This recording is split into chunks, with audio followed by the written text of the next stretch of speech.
Because of all your subprime crimes, there are folks that have hard times. Because the bank is greedy, honest folks are needy. Yes, I'm Vanessa Fluker, and I'm legal counsel for Miss Alma Counts. And Miss Counts' situation is very unique in that she had a great modification that we worked extremely hard to procure on her behalf in March of 2009. She's making her modified payment every month, but unfortunately, like so many other homeowners, her loan was transferred, taken over by Chase Bank from the previous owner, Washington Mutual. Chase Bank did not honor that modification, instead doubled her payments. We've attempted to send copies of the original contract from the modification. We've attempted to make phone calls. We've attempted to write numerous letters. We've sent in new modification documents, and to no avail. It is not like Ms. Counts is saying, give me a free house. All she wants is the contract that she entered into honored, and the ability to make her original modification payments and remain in her house and live in peace. But instead, she's bombarded daily with correspondence, stickers in her doors, and the threats of foreclosure. I think that this is unconscionable. I think this type of conduct needs to stop. And unfortunately, Ms. Counts, as unique as her situation is, it is not an isolated incident, but it is happening across this state. There are vacant homes, burned homes, rat-infested homes all around where I live, just because the banks foreclosed on people's homes. Some didn't want to fight. They just walked away and left everything in it. But thieves come in and destroy. And that's what it's about today. They seek whom they can devour and destroy. The richer are getting richer and the poor are getting poorer. That's right. The banks are getting richer and the people who put their monies in the banks are getting poorer. So I say fight. And I'm here to stand and let Miss Counts know that I'm for her and I'm praying for her, as everyone that's here is for her. Thank you so much. First and foremost, we closed yesterday.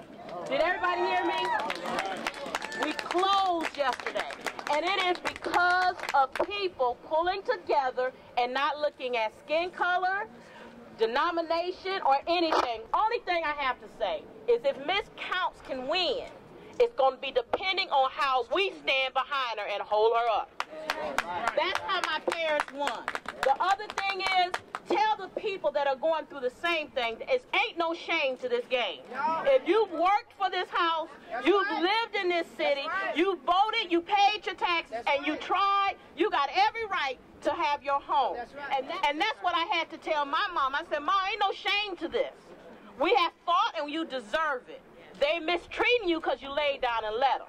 If you don't lay down, can't nobody walk on you. I gotta tell you that Mrs. Counts is looking out the window when she came down. She's an 82-year-old woman. She looks 60. I want to look like her when I turn 80. But she started crying, seeing all of you out here supporting her. And so the commitment I want to make sure the commitment I made to her is that we're not going to let them foreclose on her house. That means we may be getting a call at midnight or 11 o'clock or 6 in the morning. I want to know how many people are going to be out here to support Ms. Counts. And I got to tell you, the UAW, and I want to give a shout out to all the UAW members here. I'm so excited to be part of this union that sees that this isn't about a UAW fight. This is about a community fight. This is about all of us sticking together when someone's in need. And I'm very proud of our president of the UAW and especially of our membership who see that this fight isn't about what happens in our plants. It's about what happens in our neighborhoods. And we have to stick together and make sure that Mrs. Counts isn't alone. And she is so happy in there, and she feels so full of courage, and that's because she's looking at all of you standing out here. So I'm proud to be with all of you, and I look forward. We got to be back here. It's gonna. If they don't come today, they may come tomorrow. So are you going to be there? Yeah. All right, thank you. I can tell you I've seen that one day she gets a letter from this woman, a senior citizen, paralyzed. One day she gets a letter inviting you to apply for the modification. The next day she gets a letter you turned down for the modification before she even turned the papers in. And what's happening to her is happening to people all over the country. where these banks are nothing but criminals in the way they perpetrate fraud against the people. And as Reverend Rose said, the biggest crime of all is that our federal government, rather than bailing out the people, is bailing out the banks through Fannie Mae and Freddie Mac, paying them full value for these loans, then tossing us out in the street. We need to turn it around. We need to turn it around. And the first step is next week on March 13th at 12 noon. We're going to take this message right to the doorstep of Chase in downtown Detroit. Are you going to be with us? And if you know anyone facing foreclosure, we're going to take it right inside to Chase, and we're going to deliver a message. Stop every one of your foreclosures in Michigan and across the country. All right.